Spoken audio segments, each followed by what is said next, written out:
Live from the Dr. Jerry Henderson Radio Complex, it's time for Card Guys. And now, here's your host, Anthony Schulte. Good morning. Thank you, Michael, for the intro as always, and welcome to Card Guys, Detroit Sports Talk, Season 4, Episode 27. Coming up today, the Pistons shoot themselves in the foot, but the refs ultimately seal their fate in Game 4. The Tigers dominate the weekend, sweeping the Orioles in dominant fashion. And the NFL Draft brought many surprises as we recap all the drama. I'm Anthony Schulte, and joining me as always is my man, Ryan Donnelly. Hope your Monday is going well. Today we celebrate a big milestone in this show's history. Today marks, officially, Card Guys' 100th total episode. Yeah. We have done TS 100 times. It's a crazy milestone. I'll save all the sappy stuff for Wednesday, for the finale. But whether you supported us from episode 1 or whether you supported us now in episode 100, we just want to say thank you so much for the continuous support and the love. We're not done just yet. We got 2 more episodes left of the show's history, and then we'll be on our merry way getting out of your lives. So let's have a great show. Lots of drama in sports. Yeah, there's lots to talk about. For just doing some quick math, say it's about 2 hours an episode for prepping outside of the studio.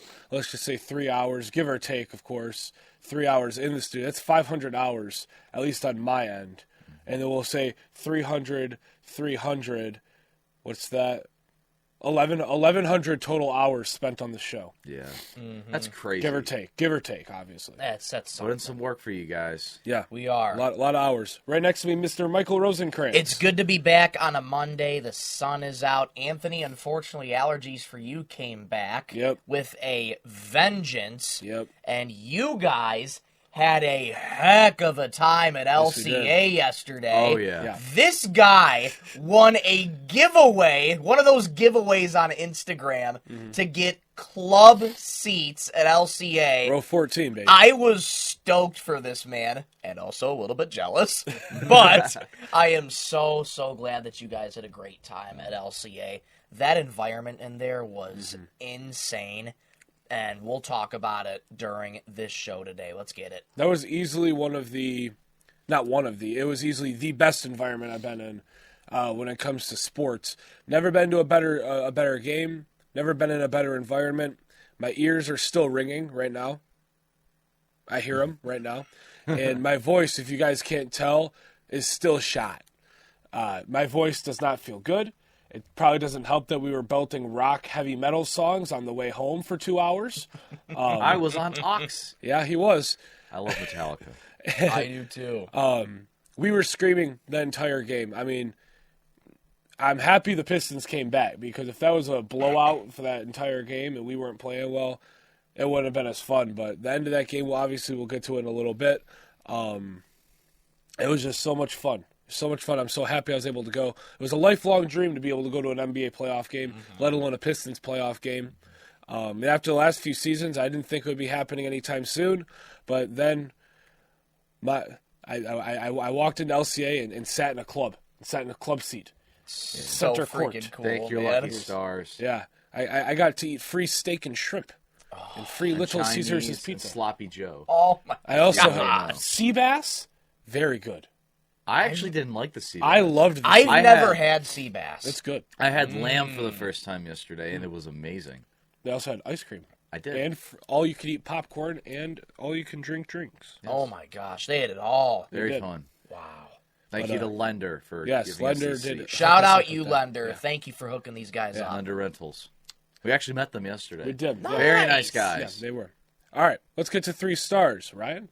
All right. My third star for the first time in this show's history. We're making history again. Not only is this our 100th total episode, but for the first time in this show's history, a player from the UFL. That's right.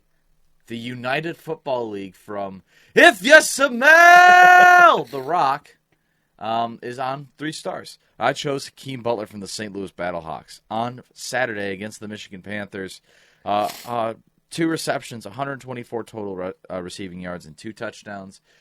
A deep ball threat, I guess, for the St. Louis Battlehawks. I'm not invested in the UFL at all, so I apologize.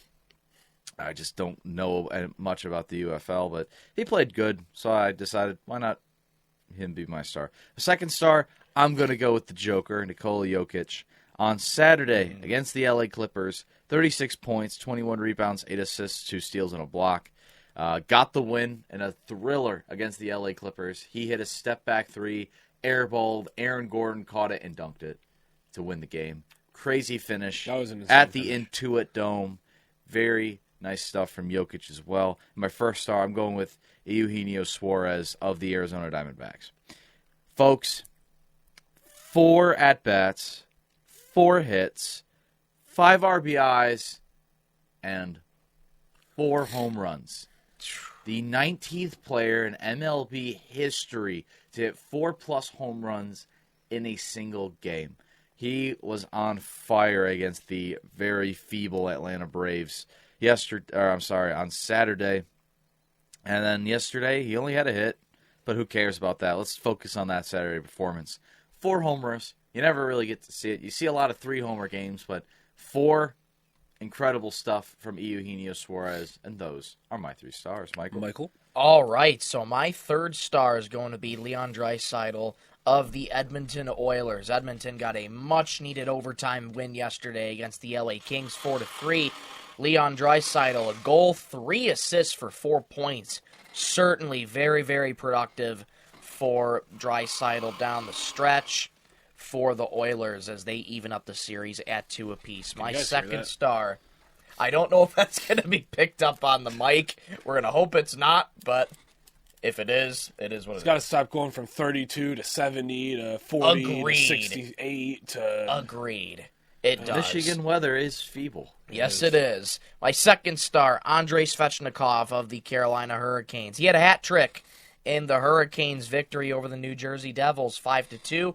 Carolina leads the series 3-1. They are on the verge of moving on from the New Jersey Devils. My first star, Jason Tatum of the Boston Celtics, 37 points, 14 rebounds, 3 assists in 42 minutes. Nice little double-double for him against the Orlando Magic, in which the Celtics won 107-98.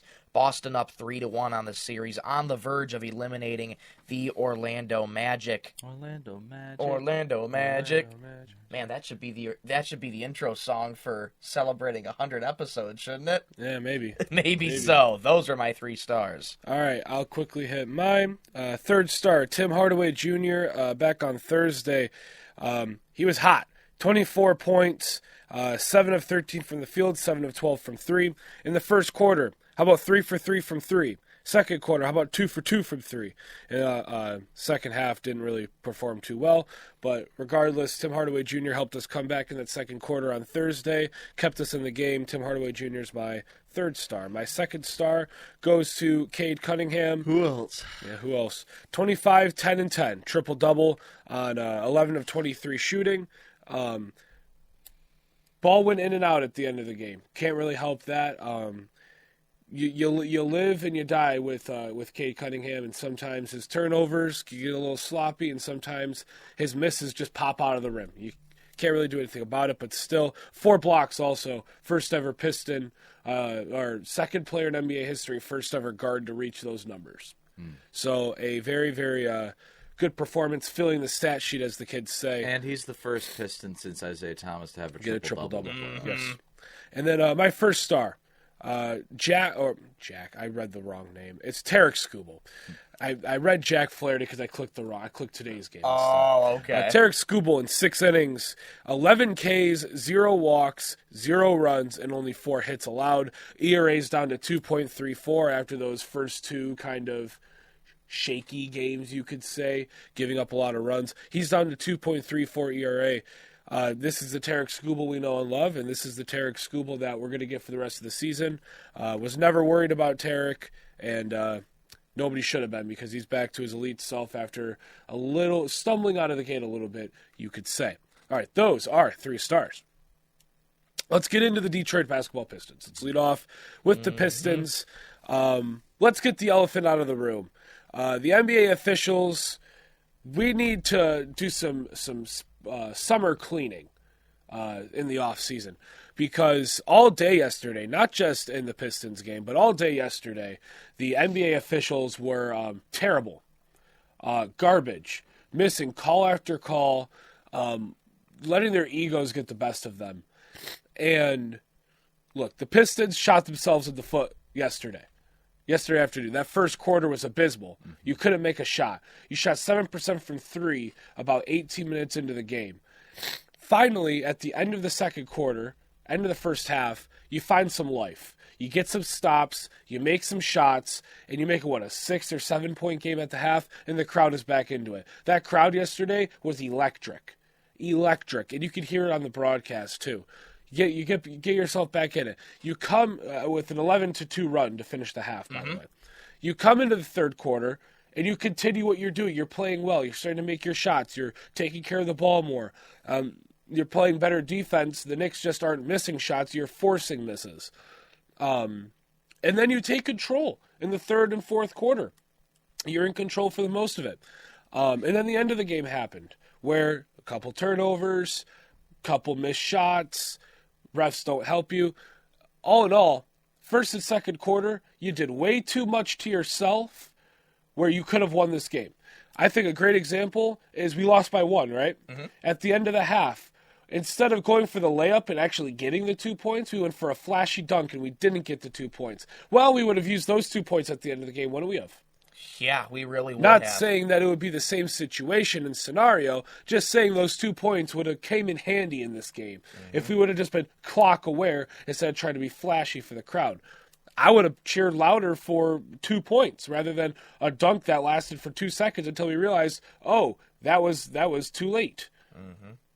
There's many different points in this game that you can look at and be like, you shot yourself here. Jalen Duren, he couldn't catch a beach ball with sticky gloves. Nope. The ball was like a cinder block when it hit his hands. Just fell straight to the ground. He couldn't catch a dang thing. 3 turnovers in the first 5 minutes. Cade Cunningham had 7 turnovers throughout the whole game. The team couldn't take care of the ball. Asar Thompson looks like he's never touched a basketball before at some points during this game. There are many times where you're not making shots, you're turning the ball over, you're not valuing the possession, as Ryan likes to say, and you're shooting yourself in the foot. And that leads to positions where the officials can take control of the game, let their egos get the best of them, and look at their parlay a little too closely and ruin the game. You shouldn't, 20 minutes after the game, I shouldn't be getting a tweet in the parking garage saying that the officials agree that it's a miscall and that they should have called it. Call it on the court. What you do when you're an official is if you think there might be a foul, especially at the end of the game, you call the foul, and then you go to an official review. In the last 2 minutes, the officials can call an official review. Call the foul, even if there's no contact, but you think there's contact, review it, and make the right call. It's the playoffs, damn it. It's the playoffs. Make the right call. Instead, you know you made the wrong call immediately. You could have still called it late. There's no way after that buzzer rang, you have to let the play out. You called the foul right then and there. If you're thinking about it, call it a little late. Instead of going like this, they went like this to signal the end of the game, and then immediately they found 2 cops and got escorted into the locker room. Because they knew they made the wrong call. On the court, they knew it. They take one question, and that one question, yeah, we should have called it. That was a foul. Yeah, no kidding. He threw his body into Tim Hardaway Jr., and his body literally went the other way. Was it this way? No, it was this way. He ran into him like this, and he went like that when he was shooting because he got ran into. Contact was made. Even Josh Hart admitted to it after the game. He was like, yeah, I made contact with them, but we'll see if they think it's a foul. Well, they do. That was a foul. Should have been 3 shots, down by 1 to win the dang game. Instead, we're talking about, oh, maybe we could get back home if we could win Game 6 or Game 5, and we could get a Game 6 at home. I love my team. I'm going to root for them every day. it is very unlikely that we come back from 3-1 against this team, this Knicks team. Jalen Brunson's too good. Kitty Cat just makes everything he puts up from downtown because he can't play in the paint because he gets absolutely bullied by whoever is guarding him in the paint. Goodness gracious. An absolute disgrace by the NBA officials. All season, the officials have been god-awful, and they've been terrible all season. It's been a problem all year, especially with the Pistons. They have something against the Pistons. Every single referee in that dang locker room has something against the Pistons, clearly, because you keep missing calls. And it's abysmal. Well, I looked it up yesterday because there's a referee I follow, or I saw like a story on the Good Morning America about like a ref from Korea, and apparently it took him years to get to the NBA. And my question is, if every NBA ref has to do the same stuff that that man has to do, it takes at least 4 years because you have to learn the playbook, you have to learn how to sign the things on the court, and you're still bad at your job. Yeah. The NBA needs to clean house.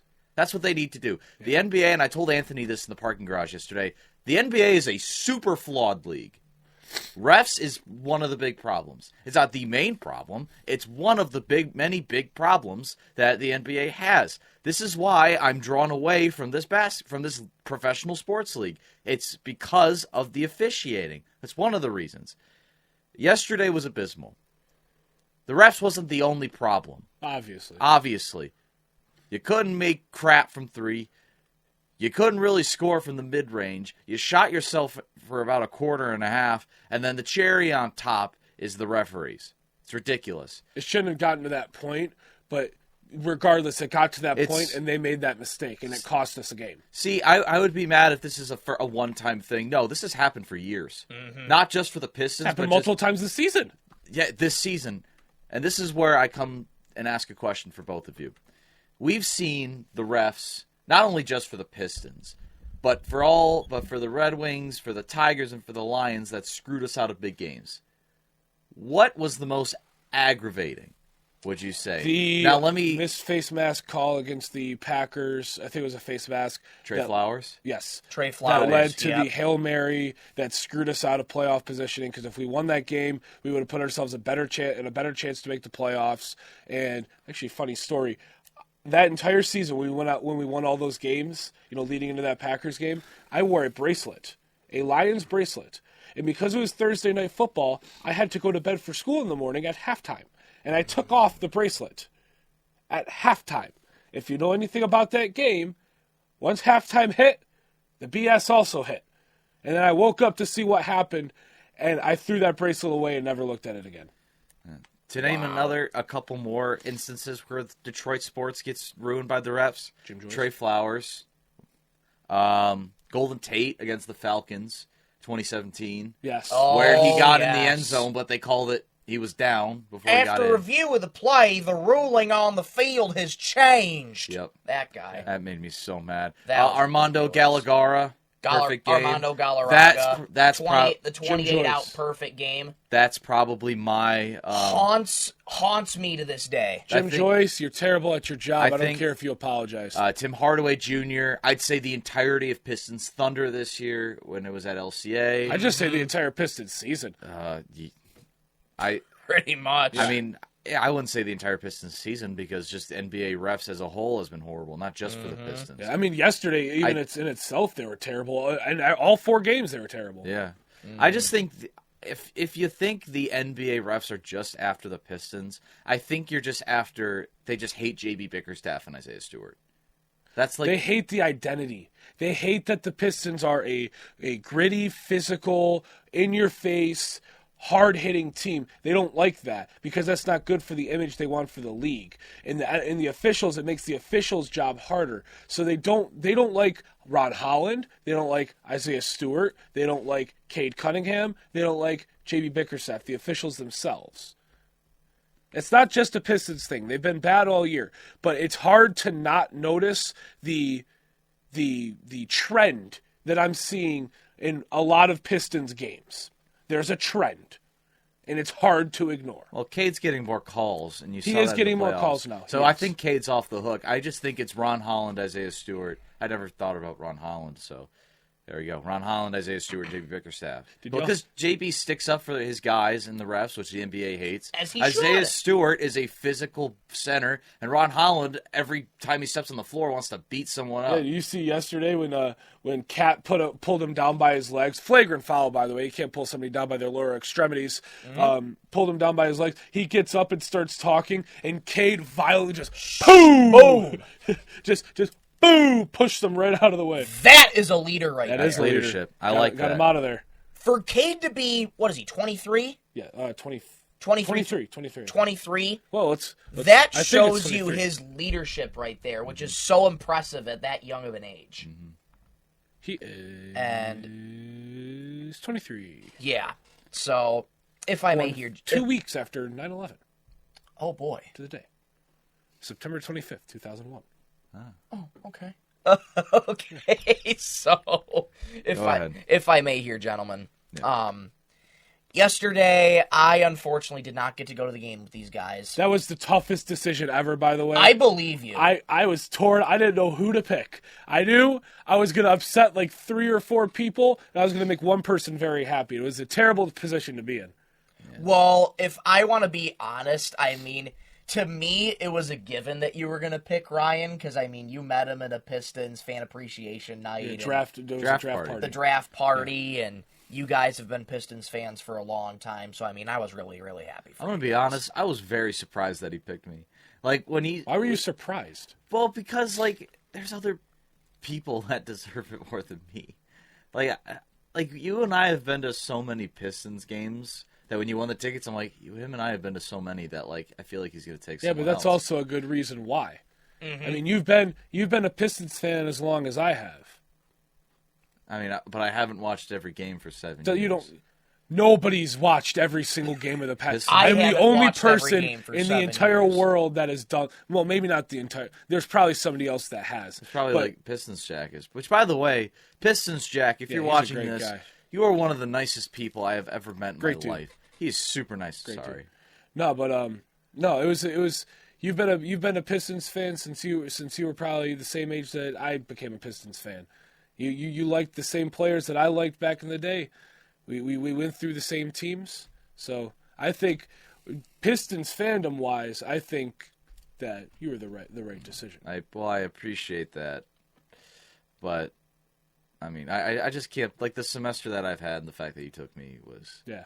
I said it to you yesterday, but like, it's good to know that I have loyal people. For sure, brother. Oh, yeah. And we have 3 of the same classes that give us all the same headaches. So it's like, I understand some of the pain you're going through with those classes. We all needed a little break from that. Oh, yeah. Final 2 weeks of the semester, and all 3 of us are ready to be done. I can't believe that other schools are out right now. I know, Don't right? say that. Please Michigan don't say that. State is this week's their finals week. Western got out like 3 weeks ago. My brothers at OU Well, that's are because done. Western doesn't pursue good academics. OU is done. Grand Valley is done. Like, we have another 2 weeks here. Well, a week and a half. Say this is the final week of regular content for classes. Then next week's finals week. Then we'll get out of here. Yep. But I digress. Let's talk about the game. Yeah. What I saw yesterday was a game that did not start out good. To say that it didn't start out good would probably be a big understatement. To Yeah, no, be that's down, a compliment. It was it's a compliment. To be down 10 in the first quarter to the Knicks, who outshot you, outplayed you entirely in that first quarter, is abysmal. You wrap up the day shooting 7 of 29 from 3. That's 24%, people. That's inexcusable in a playoff game. 43% from the field, 36 of 84. You improved on that later in the game when you needed to make shots. Here's what I'll say about this whole thing, too. I love that JB Bickerstaff stands up for his guys, but he needs to learn how to use his challenges smartly. He used his challenge for the first 5 minutes of the game. Now, I understand why you want to challenge it, because you want to try and get a key possession back. Those possessions are especially important in the playoffs. You lose the challenge for the rest of the game. You no longer have an opportunity to challenge. And when that play at the end happens, sure, you can't challenge a no call. It's not mince words. You can't challenge a no call because the foul wasn't called. But at least they can talk about it, and you can look at it from the replay center at the scoring table. I think while yes, that challenge was used maybe a little prematurely, there are other instances during the game that it 100% would have been used. So I think regardless, that challenge would not have been there with 0 left on the clock. I think there at some point now. Could that have switched the tides and taken a possession away from New York that they scored? Sure. Yep. It would have. And then we could have a conversation there about, the lack of coherentness or whatever the word is when it comes to that challenge. But that was going to get used before that shot anyways. Mm-hmm. I can guarantee you that. That's a 100% guarantee. And other things this also proved. Jalen Brunson going down with an apparent leg and ankle injury and then coming back, and him and Karl-Anthony Towns outscoring the Pistons 23 points to 22 in that entire fourth quarter. Let's not mince words. Those guys are special players. Karl-Anthony Towns was getting bullied in the paint, so he has to go from downtown. He has to shoot from Brush Street. Yeah, no, he was shooting from Campus Marshes. And draining threes. That dude's been a Pistons killer for so long. Yeah, I feel like he's just been a Pistons killer for so long. When he just tried to go step back after step back from downtown, I just kept on saying no way before the shot, and he drains it. I'm just like, you have got to be kidding me. Yeah. Like, what are we going to do against this guy? Jalen Brunson coming back from an injury, he's a special player. Mm-hmm. As much as we hate him, he is a freaking special player. He's damn good at basketball. He is. 32 points after being relatively quiet in that first half. And just the way the Pistons played defense that day, 54-38 in terms of rebounds. You stuffed them 9 different times for blocks. The turnovers killed you. You had 17 in the game. And especially at the end. Especially there were 2 turnovers at the end. In the final 2 minutes that were just like, Cade's dribbling into a double team. You see that double come, Cade. This is elementary school. You pass the ball to Tobias wide open in the corner. Why are you trying to dribble? I understand you're the superstar. You want to make the superstar play. You're trying to make your name. But dribbling into Josh Hart, which, by the way, great defensive awareness from Josh Hart. Great play by him. But you should have seen that coming and maybe fake down and then a little bounce pass to Tobias in the corner for a semi-open 3. Yeah. At least in my opinion, that's what he should have done. Mm-hmm. Instead, you turn the ball over and they get points on the other end. Mm-hmm. It's just little things like that, little things that easily fixable. You clean it up easily. These are things you can clean up. The fact that we lost to a non-call is irritating. Yeah. It is frustrating. Both of these guys have said it. Make the call! How many times is this going to happen year after year where the Pistons are the benefactor of a no call? It's happened too many times, and I would even argue J.B. Bickerstaff should have continued to light that thing on fire last night. Yeah, he should. I'm sick of this. I haven't watched the Pistons as long as these guys have, but I'm tired of this. You've watched long enough to know that the refs don't really like us that much. The officials don't care about the Detroit Pistons, and JB should have lit that thing on fire last night. I'm sick of this. Metaphorically, not literally. We're not Metaphorically. Don't burn LCA down. We're not don't burn LCA LCA down. I worked there. I'd be out of a job if you burned the place down. Yeah, no, that's a felony. So Metaphorically. Thank you, guys. I think... go ahead. Either way, I'm just so disgusted with the no calls. The players, the coaching staff, the fans, the city of Detroit deserves better. I agree. And it's clear to everybody. Nobody likes us. The NBA doesn't like us. They want to see Knicks Celtics in the next round. That sells tickets. Yeah. That sells tickets. That gets eyes on the product. Yeah. it drives me nuts because my dad has watched so much basketball in his life. He's been so excited about this Pistons playoff series. He's getting acclimated to the utter talent and leadership of Cade Cunningham. And the fact that that game ended yesterday was egregious. Ryan, real quick. I think I'll make it really quick, but Michael, you said it fantastically. Yeah. I think it's a Detroit sports thing. It's Detroit versus everybody, and I firmly believe That's why you have a shirt. till the day that that's why we have a shirt. It's Detroit versus everybody. I've sacrificed that out Let's of my think closet. let's think about this.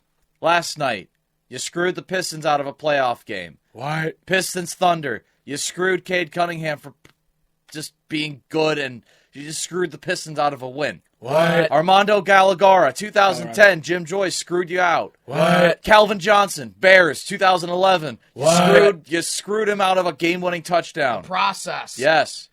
Golden Tate, 2017, Falcons. He crossed the line and he never went down. What? 2019, Trey Flowers, he never held crap. What? So many missed calls in Detroit sports. And those are just the big And ones. those are just There's the a lot big of little ones. There's too. lots of exactly. There's a lot of little missed calls too. It's Detroit for Brad Allen, Taylor Decker 2-point conversion. that's another one. Thank you. I forgot about that one. Okay. It's Detroit versus That's my shirt. everybody. It's ridiculous. These refs just hate the city of Detroit. They just want to see their big markets in New York and Miami and LA. They want to see business. those big markets win. Professional sports is it's a business. And they want to see their big markets win. Detroit, compared to LA, Miami, New York, it's little. It's a small market. We're on the Milwaukees. We're on the Orlandos. We're in the Denvers. We're just small market. They don't want to see us win. They don't want to see Detroit win. Well, and that's especially the after one last season. Exactly. And that's what I'm sick and tired of. These refs in all these sports, and not just basketball, the Pistons need to earn some respect from these refs, by the way. Not only in basketball, but in baseball, football. I don't know about hockey that well. They need to give Detroit respect. It's been happening for over 15 damn years. I've watched team after team get screwed.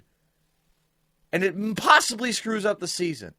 It's ridiculous. It's Detroit versus everybody. It's ridiculous. With the Pistons, it's not the main reason why we lost, but it's happened so much in the past 20 years that I'm getting frustrated.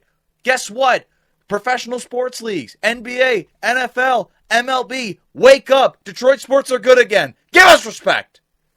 I'm done. I think the first professional sports league to care about the fans and the product more than the money and the business will end up making more money and better business than all of them. I think that's what's clouded in all of these, league offices, no matter what the league is. They care more about the business model rather than the fans and the product. And the first league that puts the fan and the product above everything else, they'll make more money than all the other leagues and be more successful. But that's the Detroit Pistons. I think all of us are a little fired up here this morning. I'm going on no caffeine, and I still got fired up too. So We'll see what happens in Game 5. That's tomorrow night at Madison Square Garden. We are 3-1 in the Garden this year, so there is a chance. Knicks and Pistons.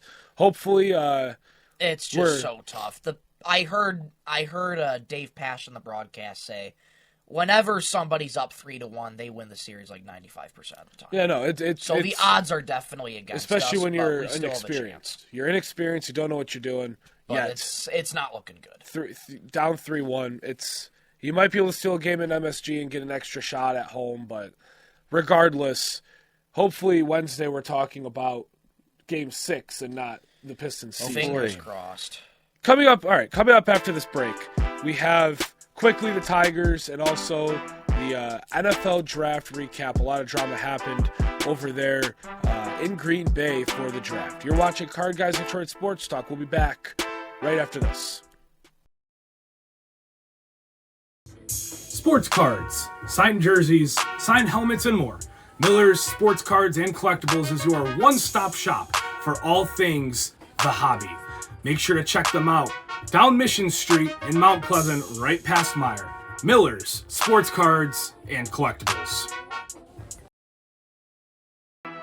Card Guys, Detroit Sports Talk. Join Michael Rosenkranz, Sports take precedence over academics. I agree, but Ryan Donnelly, Corbin Burns, who is their big-ticket J13 item. Scooble is with us. Scooble's our big-ticket Did J1. you just call Tarek Scooble James? and Anthony Schulte. I have an issue. You have. There is no break. It's a constant grind. It's an unbreakable cycle. Yeah, it's... As they navigate through the Detroit sports landscape. Live Mondays and Wednesdays at 7:30 a.m. on 101.1 The Beat in Mount Pleasant and at 11 a.m. on YouTube. Card Guys, Detroit Sports Talk. Welcome back, Card Guys, Detroit Sports Talk. Ryan Donnelly, Michael Rosenkranz, and Anthony Schulte here with you on our 100th episode, the final episode before the final episode, if you will, here on this Monday. The Detroit Tigers played some baseball this weekend, a little doubleheader action, a little Sunday afternoon action, and, well, let's just say they did pretty well. Sweeping the Orioles in dominant fashion, all three games. I think the star of the weekend was Tarek Scooble, as we mentioned in our stars. Yeah. Season high 11 strikeouts, no runs allowed. His ERA is down to 2.3. We won by a touchdown, 7-0. The offense was humming. Javier Baez is playing great baseball. He's swinging a hot rod. So good on Javi Baez for playing around the field, playing his role, batting all over in the lineup, and making contact with the ball and putting the ball into play. That's all you can ask from him, and he's exceeding expectations this year. So good on Javi Baez. Riley Green hit a homer. He's getting it going. Just the offense is looking good right now. Zach McKinstry's still doing well. This entire series, the offense just looked smooth. Yeah, everything really did. Yeah, everything looks first sweep in a long time. I mean, I've said it. I said it. I think on last Monday or Wednesday show, we need to start sweeping teams. I mean, winning the series is great, but we need to see some sweeps. And the Orioles are not a good team anymore. They have an incompetent franchise. They have an incompetent GM. They have an incompetent ownership, and the Orioles are not good. And that kind of proved against the best team in the American League, by the way, the Detroit Baseball Tigers, yes. Outscoring them series-wise 17-5. I think the MVP of this series is Javi Baez. There's a guy I follow on Twitter. His name's Chris Castellanti. He's a big Tigers fan. I watch his game recaps every night, and he said something the other day during the series that I believe it.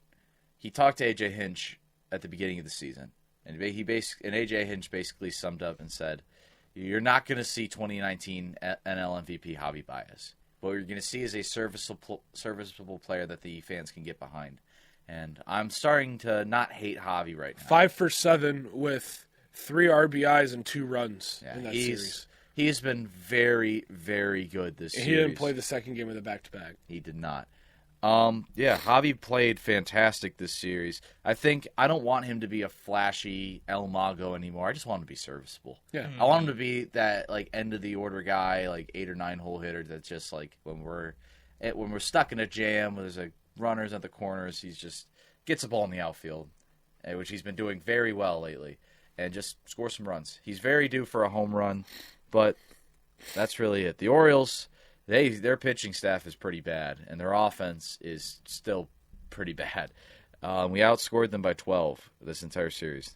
Pretty good. And then don't forget about the Padres on Wednesday. We shut them out 6-0. We did. We did shut them out 6-0. No biggie deal. Taking a look ahead, which we'll preview right now, we got the Astros. We got the Astros at Minute Maid Park. Taking a look at how they've been doing. They've been in the middle of the pack in the AL West. They're 14-13. I'm trying to. Where do you find the pitching matchups, Michael? You just have to look up. I just look up Tigers' probable pitchers. So Jack Flaherty's probably going to get the nod tonight since Scooble went yesterday. Yep. Yeah, but so it's Flaherty against Ronel Blanco Ooh, that's a tonight, tough one. Reese Olson against Ryan Gusto, and then Jackson Jobe on Wednesday against Astros pitcher who is to be decided. But tonight's going to be tough. Flaherty versus Blanco. Rosy Cheeks Reese, though, he had a really good performance on that Wednesday. He did. 7-1 innings pitched, 0 earned runs, 7 Ks, only 1 walk, But 2 hits. tonight's going to be tough. You got Ronel Blanco on the mound. This Astros pitching staff is very good. Not to mention Ronel Blanco, Josh Hader. He's a very good closer, one of the best closers in baseball. Got a good bullpen. Got a good starting rotation. Ryan Presley, I think, is still on the Astros, if I'm not corrected. I think so. Is he on the... Question Oh, mark. no, he's on the Cubs now. Cubs Okay. now. Never mind. I do not know ball. I apologize. But Astros are tough. I mean, nothing's really changed from the Astros in the past 10 years outside of losing George Springer and Alex Bregman. They still got Yordan Alvarez. They still got Jose Altuve. They still got a decent offense. It's their pitching staff you have to look out for. However, taking a look back at the AL wild card, we know how to take care of them. So let's take care of business. We'll recap them on Wednesday, see how they did over the week, and then we'll preview the Angels series on the finale. There it is. All right, Yes, so sir. Tigers, they play tonight tonight, right? Yep, tonight. Against the Astros. 8 o'clock. At 8 o'clock, so, hey, there's something else on tonight other than just Raw. So we'll be enjoying that tonight. All right, the NFL Draft happened this past weekend, and a lot went down. Let's just start with the elephant in the room. Shedeur Sanders, what the hell happened to him? Fell down to the, fourth or fifth round? Fifth round. Lasted 4 rounds. Hey, and then in the 5th round, he gets drafted by Cleveland, which... Who also took Dylan Gabriel, which is interesting. And passed on, how many picks did the Browns have before him? Like 6 or 7? I think just about. Yeah, they had Passed so on many. him 7 times. They're like, you know what? Here, man, take it. Just go. Just take it and go. I saw a meme. It was like, here, damn. Yeah. Here, just take it. Gosh. That's Shedeur Sanders. Yeah, that's Shedeur Sanders. But number 1, Cam Ward. Number 1 overall. Number 2, Travis Hunter, and a shocker to the Jaguars. Jaguars trade up to get Travis Hunter. And Abdul Carter goes 3 to the Giants. Giants, by the way, had an incredible draft. They had a They good draft. did. Incredible draft. Abdul Carter, Jackson Dart. Cam Cam there it is. Scatabo, too, in the Yep, Cam 3rd or Scatabo. 4th round. Yep. They got some good guys. They did. Good offseason so far for the Giants, Really addressing what good. they need to address. That's going to be a tough NFC East. Be a tough NFC East. The Cowboys are they're gonna suck next year. How about the Lions, though? I like their What draft. do you guys think about their draft picks? I like the Lions draft picks. I mean, people want to say what they want. Mel Kiper, I don't like you, and he gave Well, that guy us a doesn't great... have a good opinion. He about doesn't have a good opinion, and of course, he gives us a big, fat C+ as his grade He doesn't know for the draft. Mel Kiper, how don't you look behind the scenes?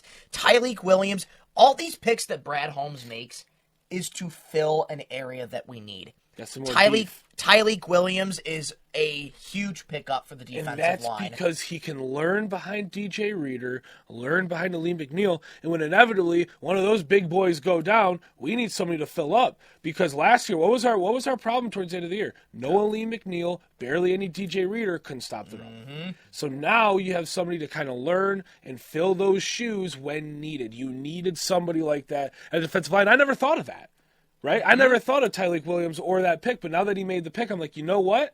Damn it, that makes sense. It does make sense because, I mean, think about especially the injuries too. Dan Campbell's mentality: next man up, no excuses, next man up. I also like this Ahmad Hassanin. I think Yeah, that's his name. Ahmed Hassanin. He had 8.5 sacks in 2024, and then I think 12.5 in 2023. He said when he got drafted, "I will die for you. I will die for this football field." I love he's a Dan Campbell guy through and through. And then after that, he proposes to his girlfriend. What a that guy. was That's awesome. epic. What a guy. That's what so a guy. crazy. And I'm by happy the way, we the picked him. first ever Egyptian, Ahmad Hassanin, to be drafted Really? in the NFL. The So that's first awesome. ever Egyptian. So look, he's gonna be a great player. I think you He's know. massive too. I think they saw him, they fell in love with him, and they didn't waste their pick on Mike Green. I think that's exactly what happened right there. I found out some more stuff about Mike Green that I will not mention on air. It's bad, and I'm glad that we didn't pick him. What happened? He's got some. I'll say after the show what happened, but we can't say it on the air. Does it involve felonious activity? Yes. Oh. Yeah. He's got some. Welcome to the interesting problems. Welcome to the team, Ahmad Hassanin. I like you. I like that pick a lot more now. But And think about this too, guys. Tate Ratledge goes in round 2. Think of your offensive line. What a dog! He is the Tate definition of a dog. You have. Why am I blanking on names? Tate Ratledge, Christian Mahogany, Taylor Decker, Frank Ragnow. Frank Glenn Ragnow, Glasgow. Panay Sewell. Graham Glasgow. Yeah, Glasgow too. Glasgow. Think of that offensive line. And like the thing is, what's so awesome about this? Not only do you still have Hank Staley's his name, right? You still have your offensive line coach that's built this. This is his baby. But now you have young guys. You have another young guy to develop and kind of bring in that you're going to have long term here. It's great. I loved that pick. I love that Tate guy. I love him. Tesla. You're telling me we got a speedy wide receiver named Tesla, and he's from Michigan. Michigan native, went to Hillsdale. Come on. You can't make this type of stuff up. Yeah. And I also like the Dominic Lovett pick down in round 7. I think that's a good value pick. Georgia right guys there. are prone to be very good. You in the NFL. you could trust a Georgia guy in the 7th round as a flyer. We drafted 3 guys from Georgia in that draft. Yeah. Tate Ratledge, Dan Jackson, Dominic Lovett. This draft for the Lions, to me, was fantastic. Yeah. You continue to build up the room. You continue to get areas where you need improvement. I'm really intrigued to see this Ahmed Hassanin guy I can't opposite wait for him. Hutch. I think And if he can learn, especially under Hutch and Zadarius Smith, if we bring him back. we should bring back Zadarius, but also use Ahmed. I just want to make sure I get his name right. We need to make sure we use him too. But even if we don't bring back Zadarius, I would, after watching some of his tape and seeing how he plays, I wouldn't mind throwing him in an edge rusher, opposite Hutch. Just throw him into the wolves, throw him into the fire. What has been working for this team and their rookies? You just throw them into the fire. Throw them into the fire and let them work that out. There's going to be some kinks. There's going to be some problems, but the other guys can pick that up and they'll learn quickly. That's what's happened with all of our rookies for the past 3 years.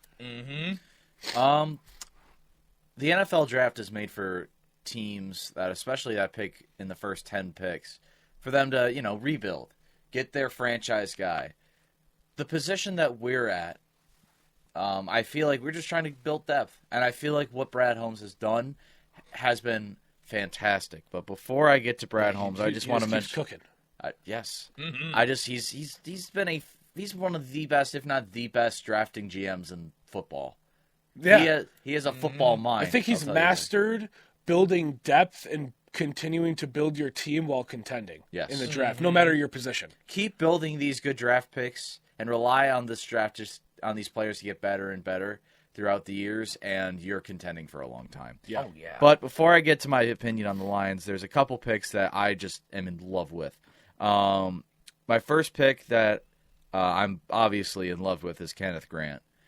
Dolphins fans hate it. As a Michigan fan that's watched him for 3 years, I'm in love with the pick. You need a defensive line depth, especially because you had Christian Walker leave a couple years ago, and your defensive line is pretty bad. So getting Kenneth Grant, who's a big boy, down low, is good for you. So I'm happy for Miami. I think a stretch for I think the Cowboys picking Tyler Booker at 12 is a very big reach, because you got him at 12, but he's the 51st overall ranked player in the draft. Why is Colson Loveland getting drafted to the Bears too at 10? I don't know. Why? When did we ever say Colson Loveland would be a top 10 pick? That's the pick that confused me, because if you needed a tight end, you have Tyler Warren, who I'm going to get to in just a second. But listen, no diss on Colson Loveland. I've watched Colson Loveland for a long time. He was one of the key parts of that national championship team that I adore. Tyler Warren is the better tight end. And you don't need a tight end. You're right. If You have Cole Kmet. You have Cole Kmet. Why'd you draft Colston Loveland? Are you trading Cole Kmet? Are you going all in on Colston Loveland? I don't know. When did anybody ever say Colston Loveland would be picked in the top 10? He's a first-round draft pick. I agree with that. Yeah, but I agree don't he's think top he's 20. a top 10. I don't think he's top 10. I would have expected him to go first round, but if anything, take Tyler Warren. Yeah. Taking a look at like these teams, the Colts, they needed a tight end, and they got the best tight end in the draft. Who else? The What was that, Seahawks. like 15 or 16 too? Tyler Warren? 14. 14, okay. The Seahawks, they need a tight end. The Broncos, they need a tight end. The Chargers, they need a tight end, and so on and so forth. And you just steal them away when you don't need a tight end? It makes no sense. Anyways, Tyler Booker I thought was reach. I like that Kenneth Grant pick. Tyler Warren to the Colts is my favorite pick in the entire draft. You needed another weapon for Anthony Richardson. You have good wide receiver depth. You got Josh Downs. You got Michael Pittman. You're missing one key piece on that offense, and a good offensive line too. You're missing one key piece, and that's a good tight end. Has AR ever had a good tight end? No. Exactly. And guess who they got? Good Tyler tight end. Warren. Fantastic blocker, fantastic hands. I love the pick. Can run routes pretty well. Can run routes pretty well, exactly. And Emeka Ogbuka to the Bucks. I mean, Mike Evans and Chris Godwin isn't getting any younger, so they need They got that McLaughlin, right? Or no, McClellan, McClellan. right? Yes. You guys know who I'm talking about, right? Yep. McMillan? Yeah. McMillan. Yeah. I'm trying to remember his McMillan. name because Jalen McMillan. So they have McMillan, he's got some talent, and then now you have Emeka Ogbuka. Okay, I I think- can never pronounce his name. I really do like the pick. Listen, the Bucks needed youth from the wide receiver room. The one other guy, there were two guys I really wanted, for the edge rusher department for the Lions, and that's Mike Green and Malachi Starks from Georgia. I wanted Malachi Starks to fall so bad, but the Ravens took him at 27. Ravens had a hell of a draft too. They did. They had a great draft. But I am fine with Tyleik Williams. His hands are great. He's great. He's great on the run. He's a good pressure guy. He doesn't put up the flashiest numbers, which I feel like is why Mel Kiper ranked our draft a C+, because we did draft the flashiest players. And I talked to Isaac about this, friend of the show, yesterday, and he goes, the last time we picked a flashy player, we hated it. And that flashy player was Jahmyr Gibbs. Yeah. I never did. I always liked the Jahmyr Gibbs pick. I hated the pick. I always because loved at the it. time we didn't need a running back. We had David Montgomery and DeAndre Swift, and we weren't anticipating trading him at all, and we did. But we didn't need Jahmyr Gibbs. That was a wasted pick, and it was too flashy. And we originally hated the pick, and now he made us eat our words, and he's a top 3 running back in football. I'd have to eat my words. I marinated my words. Yeah, he made me eat my words. But Lions draft, I'd give a grade. I'd probably give it a B+. I think you got depth, which at the role that you're at right now in the NFL, you need. You need depth. That was the one thing you struggled with last year. I think there are 3 picks I really love from this Lions draft. Tyleik Williams, obviously, I mentioned it. He's a good run blocker, and he's a good pass blocker. Isaac Tesla from Arkansas, Michigan guy. 0 drop balls in college. 0. Not only is he a good slot receiver, but he's good from deep. Which, when Tim Patrick is going to be old and gone, I think Isaac Tesla will fit in that spot very nicely. And he's got great size for a wide receiver. Yes, he does. 6'4". Yes. That's a great size big. for a wide receiver. And then Ahmed Hassanin, like we all mentioned. Very good edge rusher. He's big. He's Egyptian. He's had 5+ sack seasons. I think he's going to be a game changer on this defensive line. But I think the Lions had a very good draft. I think this draft overall, not much drama, but overall, I think the overall winner is the New York Giants. Big shout out really quickly to my buddy Garrett Dellinger back home for getting drafted to the Baltimore Ravens in the 7th round. Yeah, good for First you. ever player from Clarkston football history to ever be drafted in the NFL. Really? Good for that guy. First ever to be drafted into the NFL.